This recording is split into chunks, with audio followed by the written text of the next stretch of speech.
Hey there, Supalama here.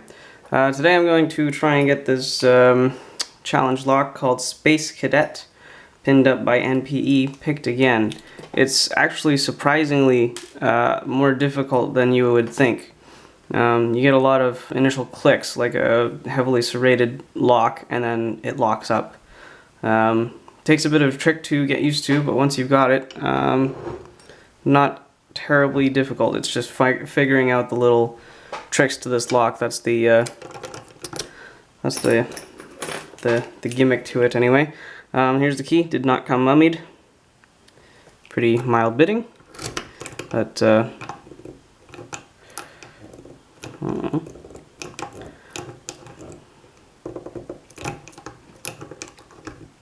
wonder why that's there. We go.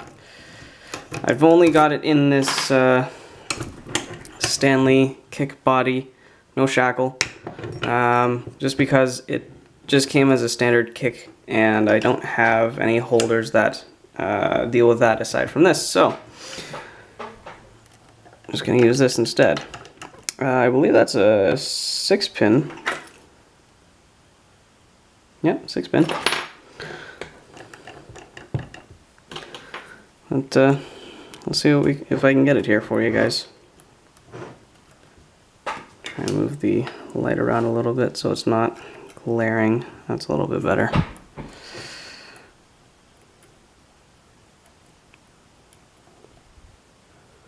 Initial click off of 3.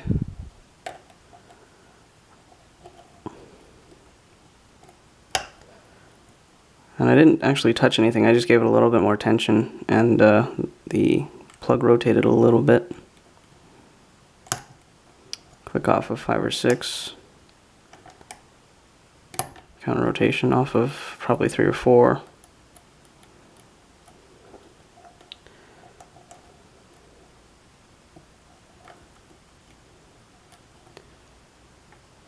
In this case, the way the serrated pins are made makes it feel like you have to get things just right. Just did a reset there. There, that feels like 2. Another click off 2. It seems like 1 is the trick pin here. I think I might have overset 5 again. There's a click off of 6. There, that's 1.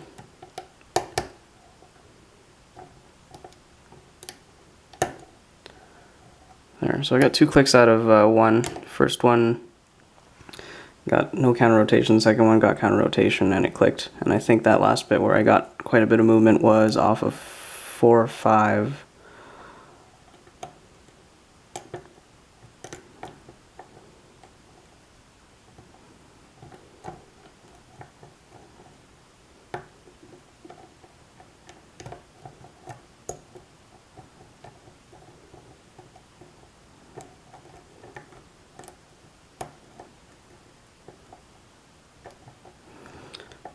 Wanting to go through all these pins just to feel for any other counter rotation, because it felt like 5 was giving me something here.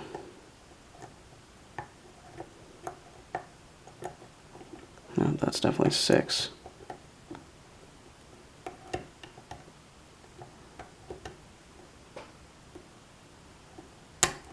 There we go, open on 6. Very, very nice, and I swear it took me longer than that to get this trick down. Just try and get all my bearings here.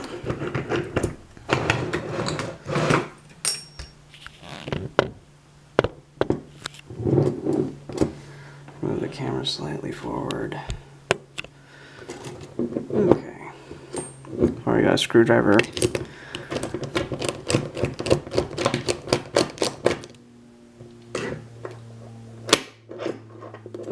There's the lock itself.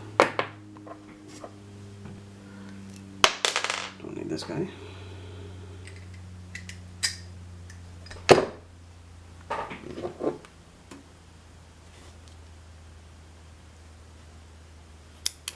And I did gloss over, he sent some instructions here.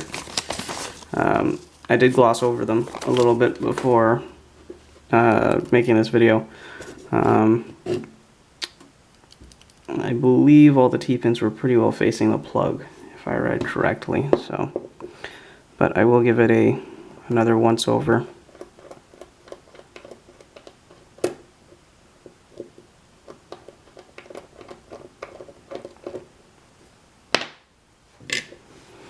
Just to make sure all the pinning is correct.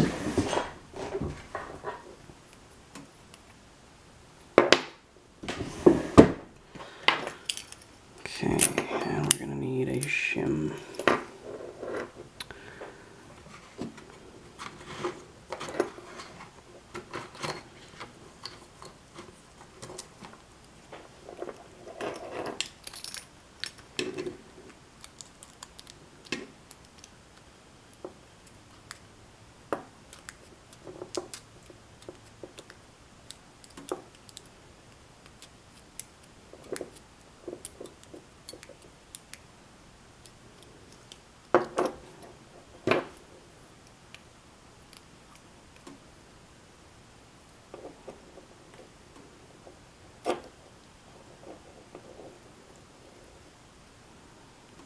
Oh, that's interesting. What is that? Pin 5 has a hole in it.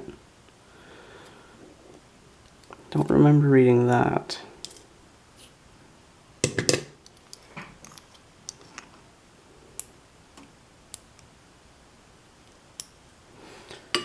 Bring the light back over here. Interesting.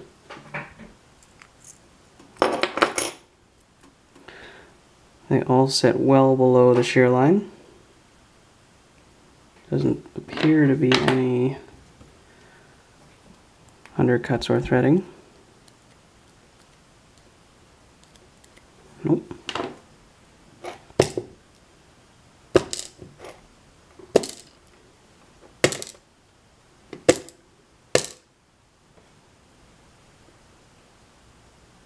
Nope, nothing funny in there. Okay. That there. And you did make mention to be careful about this, so I'm actually going to be gutting this a little bit differently.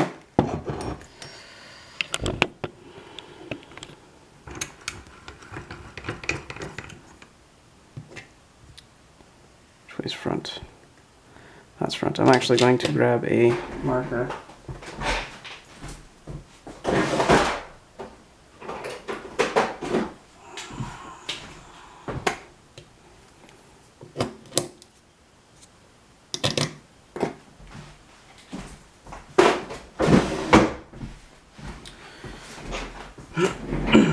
Okay, so what I'm actually going to do is I'm going to put this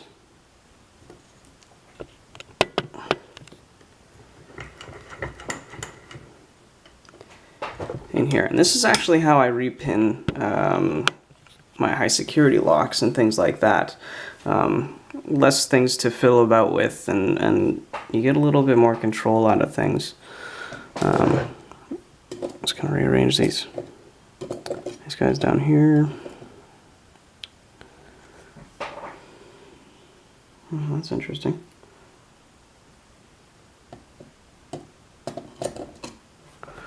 I'll show you guys that in a minute. That's pretty cool. So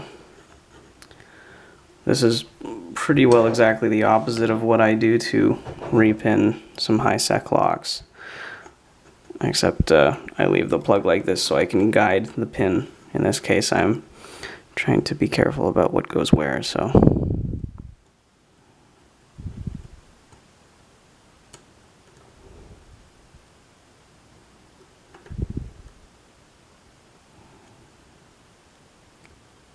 Okay, one's a very heavily serrated.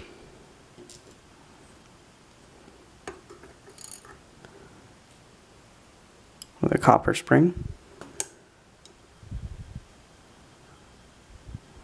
Two is a two-piece design.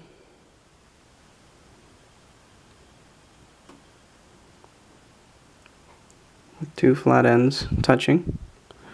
That's interesting. I'll show that to you guys in a second here.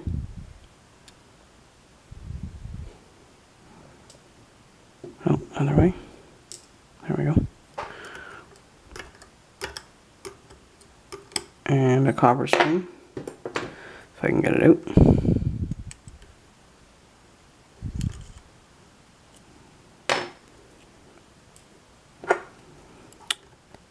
Three. Graduated spool.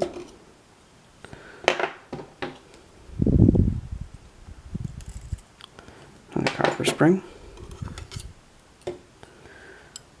4.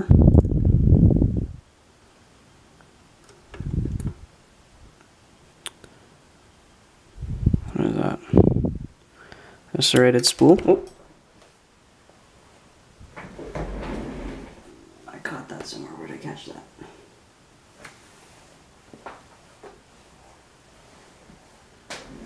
I just saw that. Where'd it go? I might have to go searching for that one, actually. Yeah, I'll have to search for that one. I did see what it looked like. It was a very serrated spool. I haven't done that for a long time.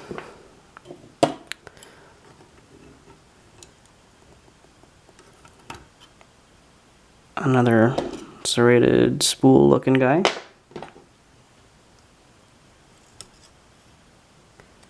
Copper spring.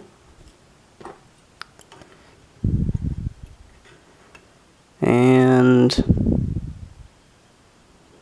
oh, it's a pin and pin with the T-pin going like that. And a copper spring.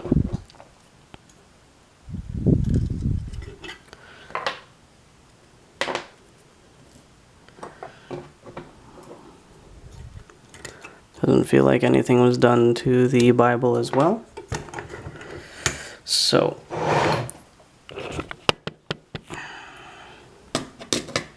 here's the pins real quick. Give me a minute. I'll get right back to you guys when I find that other driver. Okay, whew, I found it. It was actually in my drawer.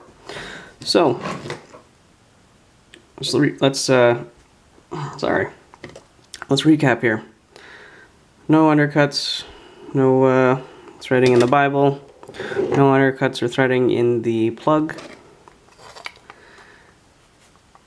And what we have here is actually really, really good work.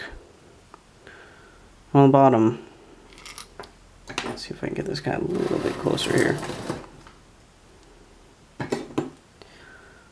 Standard, standard, serrated, standard. He's got this spool looking guy here with a hole in it. I wonder if that was to try and get my pick caught inside, which in this case, because I was using a DeForest diamond, would not have worked. As well as another standard. And up top we have these serrated spool looking guy here.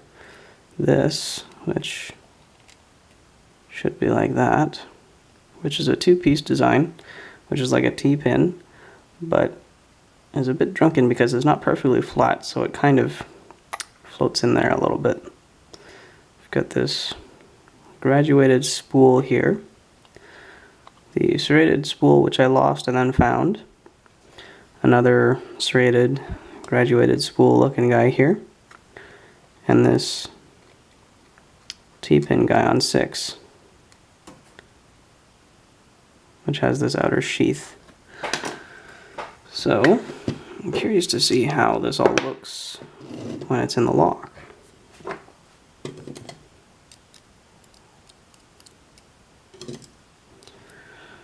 Because as I've seen before, everything sits in there pretty good.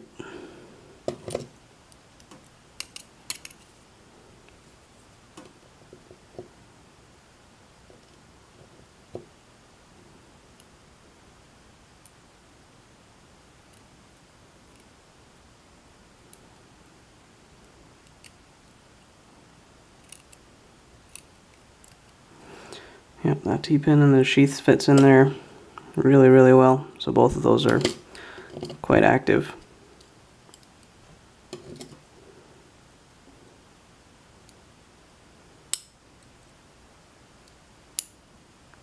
I think you made mention of this where there's a thinner and a thicker part. Yeah, there.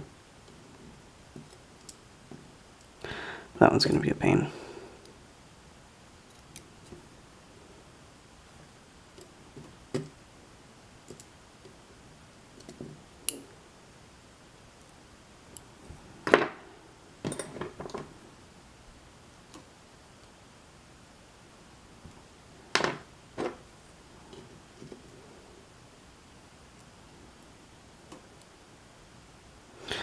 Okay, so here we have all the pins as they sit naturally. The only one I would be concerned with is this half pin, because it is pretty well right at shear as it sits. So I would worry that this top wafer wouldn't do a whole lot. If anything, I would drop this into a shorter pin, and I think that would be pretty good. Although I would worry that because it's a wafer, it would create a secondary shear line. So it might avert the actual second T-pin there entirely if I was to just pick that just for that pin shear and the rest at the proper shear. Yeah, other than that, the rest of this, everything else is very, very active. Even the T-pin sleeve, as you can see, the whole T-pin is in there and it works just fine. The thinnest part of the spools, especially this one here and here, they're all very, very active. So yeah, other than that, excellent job. Excellent job. I'll be sure to pass this on to somebody who won't expect it. Everyone else, thanks for watching. Tell me pretty lies, look me